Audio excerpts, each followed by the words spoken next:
buenas noches. Los damos la bienvenida acá en Polar Comunicaciones a un nuevo programa de Plebiscito en Chile 2020. Cuando son las 21:06, estamos acá en nuestros nuevos estudios remozados. Agradecemos a Franco en los controles y pasamos a invitar a presentar a nuestra invitada, Milena Jankovic, profesora, educadora diferencial, que viene un poco hoy día. Le invitamos para que nos cuente una visión distinta sobre este tema, no solamente el plebiscito, sino que la Constitución y los derechos fundamentales de un grupo que pareciera, o en lo público se trata como minoritario, pero al parecer no es tan así. Buenas noches, Milena, bienvenida al programa. Hola, buenas noches, gracias por la invitación y poder conversar de este tema que me vincula tanto en el día a día. Sí, un poco para irnos adentrando en materia, el tema de la discapacidad y Constitución. Si tuviéramos que verlo hoy día, la discusión creo que se está dando en que hay gente que dice que no todos los problemas se van a solucionar con una nueva Constitución. Hay otros que dicen que este gran marco normativo, esta Carta Magna, esta guía de ruta, esta hoja de ruta, nos va a poder salvar de todos los problemas que hay. No sé, desde el punto de vista de la discapacidad, ¿cómo lo ves tú, que eres una mujer que ya lleva bastante tiempo en esto? ¿Crees que la Constitución va a ser efectivamente un aporte para tratar este tema en profundidad? Mira, la verdad que yo creo que nosotros estamos, como quizá una frase que se ha repetido mucho, ante un hecho que es histórico y que es poder escribir nuestra Carta Magna entre todos. Una carta que lleva muchos años, que la verdad que incluso por los tiempos, más allá de hablar si fue por quiénes fueron hechas o cuántos participaron o no participaron, ¿cierto? Tenemos que actualizarla frente a un montón de temas que no aparecen en nuestra Constitución.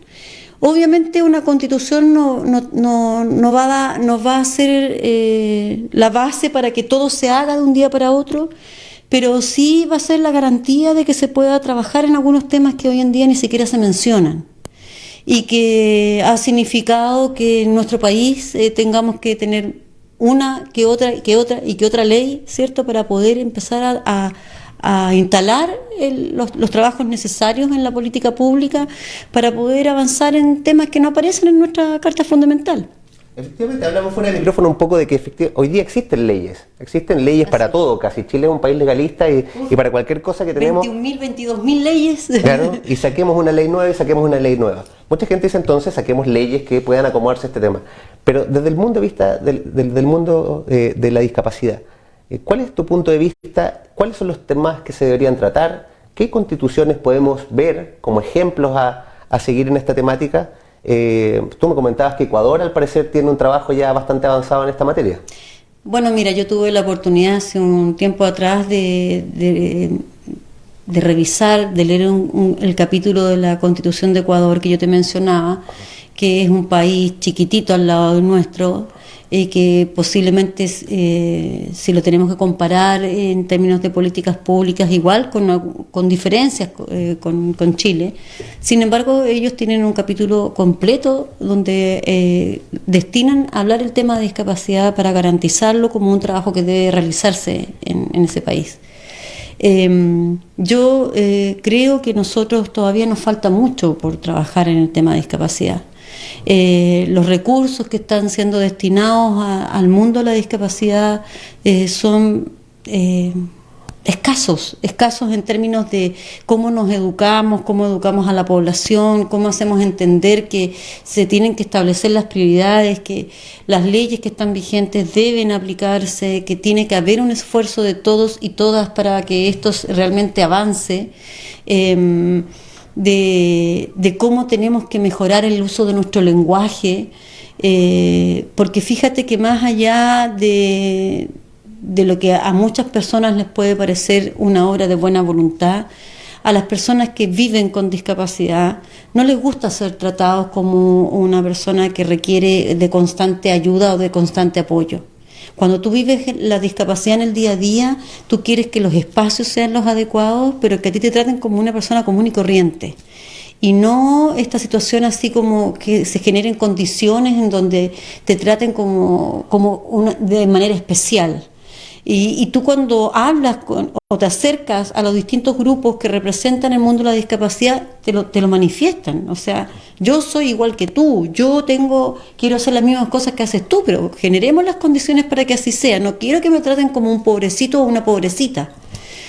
Y la verdad que en ese sentido yo creo que nos falta muchísimo. El uso correcto del lenguaje, que en algún momento, cuando yo estuve dentro del sistema público, muchas veces nos tocó abordar, es fundamental. El lenguaje construye realidad. Mientras nosotros sigamos justificando y hablando incorrectamente, nunca vamos a instalar los paradigmas necesarios para que podamos avanzar realmente como corresponde. Y para esto, los grupos de los distintos que representan el mundo de la discapacidad tienen que ser los primeros convocados. O sea, aquí no sirve tener un panel de expertos. Claro. ¿Ah?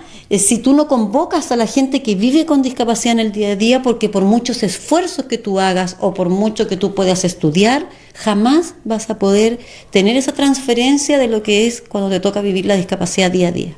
Ahora, veíamos también, me comentabas tú, de que aproximadamente 3 millones de personas hoy día en el país tendrían algún tipo de discapacidad. Mi consulta es, tú que estás más en el día a día, que tienes esa sensibilidad especial porque conoces los grupos y has trabajado con ellos durante años, en este plebiscito que se avecina, ¿cuál crees tú que va a ser es difícil generalizar, pero la alternativa que estas personas van a intentar?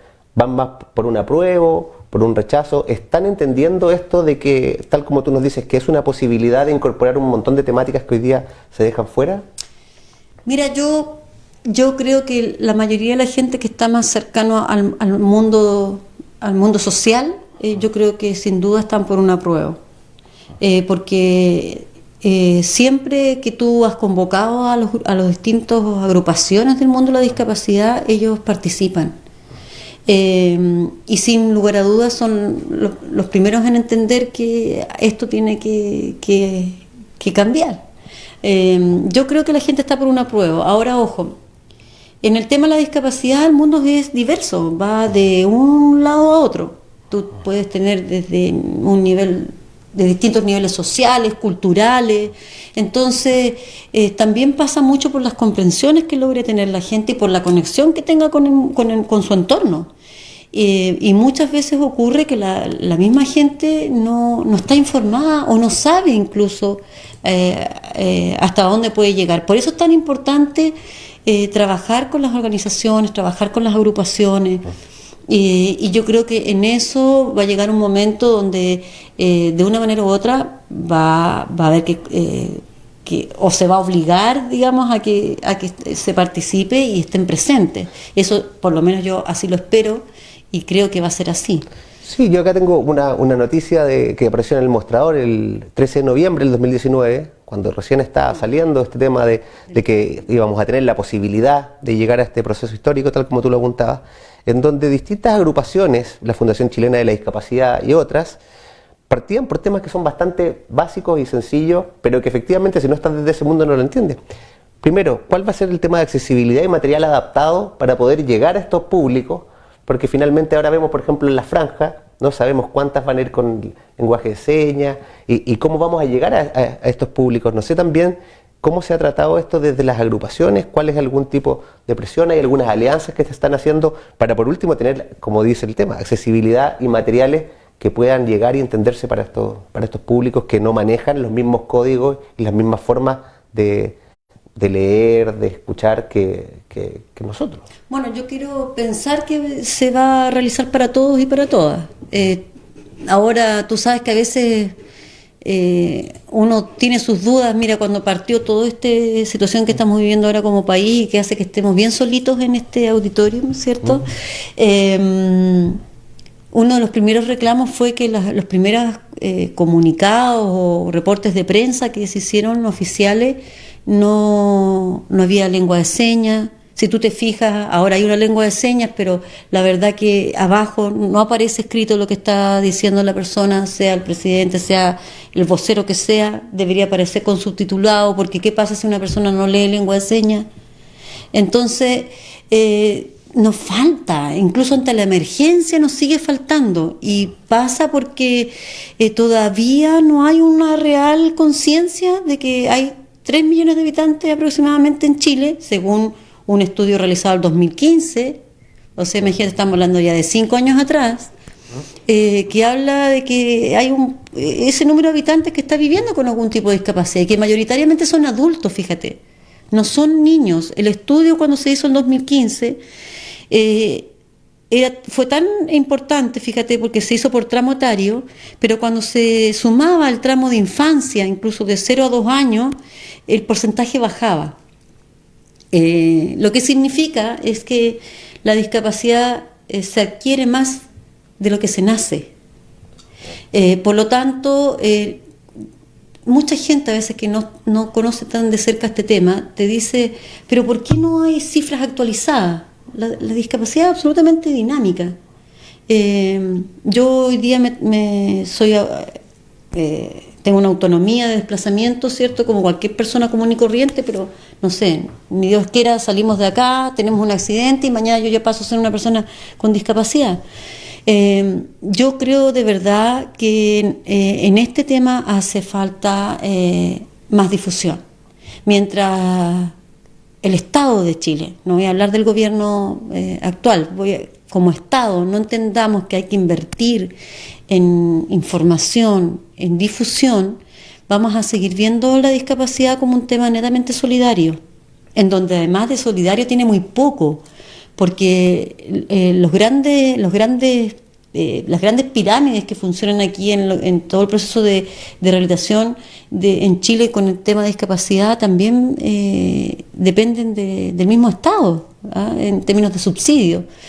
Entonces hay muchos temas que el común de la gente desconoce y que hace que asimismo mucha gente cuando adquiere una discapacidad no se reconozca. Eso me parece interesante. Recién me comentabas también que de estos 3 millones hay muchas personas que tienen algún nivel de discapacidad, pero que no se reconocen a sí mismos como discapacitados. Me acuerdo alguna vez haber hablado con alguien que, por ejemplo, el tema de la sordera, de cuando pierden una capacidad importante auditiva, así es. Claro, la gente finalmente dice, no, es que trabajé en, no sé, en la construcción y me dañé el oído, o no sé, era músico y le di muy fuerte a la batería. Pero no se reconocen que tienen efectivamente una discapacidad auditiva de un porcentaje a veces importante, o temas visuales también. ¿Cómo se trabaja también para llegar a eso, para que estas personas se sientan parte de este colectivo que quizás, como tú dices, siempre se trata como minoritario, pero cuando tú ves las cifras, te das cuenta de que son 3 millones de personas de nuestro país? O sea, es un porcentaje bastante importante. ¿Qué crees tú que, dónde hay que avanzar en eso, aparte de la comunicación, que ya lo hemos conversado? Yo creo que es precisamente en la conversación, en convocar a los distintos grupos, el poder hacer una toma de conciencia de lo que esto significa, pero además realmente reconociendo desde los distintos dispositivos, cuando yo te hablo de dispositivos, de los distintos ministerios, desde salud, vivienda, cuando cada uno se hace cargo del porcentaje que le corresponde para abordar esta temática, porque esta es una temática transversal. Esto no tiene que ver con el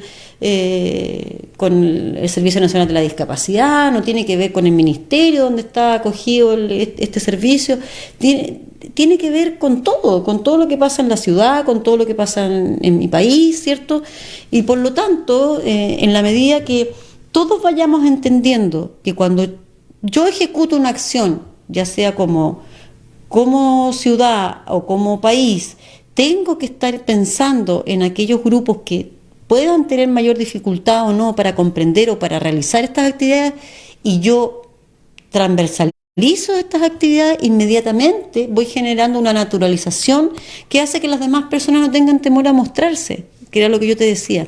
Nadie se quiere sentir discriminado por ningún tema, ya sea desde la forma física, de tu estatura, de lo que sea. Entonces, la verdad que eso ayudaría mucho más a que la gente se sienta en confianza como para poder contar su realidad de vida. Claro, otro de los temas también que aparece es la accesibilidad, y ahí efectivamente hay temas constitucionales también que resguardan, por ejemplo, el legítimo derecho de las personas a desplazarse libremente.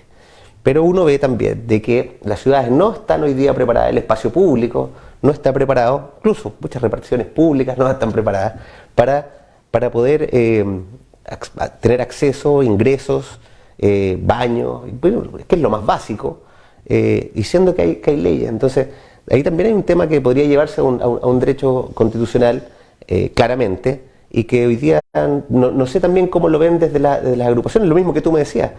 Esto es una perspectiva de discapacidad, tal como en su momento se instaló muy fuerte la perspectiva de género y que hoy día incluso cruza todo. Pero es bastante más difícil que se junte el 1,5 millones de gente con discapacidad a una marcha, porque tú me comentabas, por temas ya de acceso, y también por temas de no querer de repente tampoco verse en esta situación. Por distintos temas. Yo te digo, por ejemplo, una mamá o una familia que tiene a una persona de su grupo familiar del espectro autista, no puede ir a una marcha, porque esa persona se va a descompensar por el ruido. Una persona que tiene discapacidad física, dependiendo del grado de discapacidad que tenga, claro, de hecho los hemos visto en la marcha, pero llega un momento que tiene que irse porque corre riesgo de su propia integridad física, ¿cierto? Tiene que ir acompañado de 2 personas que ojalá que lo acompañen para poder resguardar y cuidar que no los pasen a llevar, etcétera. Eso es un ejemplo. El tema de que tú hablas de accesibilidad está normado hace mucho rato. Hay una ley que está en plena vigencia y si una persona con discapacidad quisiera hacer uso del aspecto legal, podría hacer la denuncia en los juzgados pertinentes diariamente, de los juzgados de policía local. El tema es que cuando tú vives esto en el día a día, es como que yo te dijera que tú todos los días tendrías que ir a reclamar por algo. ¿Tú crees que vas a tener la energía para hacerlo? Porque es en el día a día, o sea, no vas a poder entrar a este lugar, después vas a este otro y no está considerado el espacio para que tú puedas ingresar, quieres ocupar un baño y está cerrado y tienes que pedir a una persona que te lo vaya a abrir con llave y eso sigue ocurriendo, o liceanamente está inhabilitado o no existe. Entonces tú dices, ya, y me voy a tener que pasar peleando con el mundo todos los días.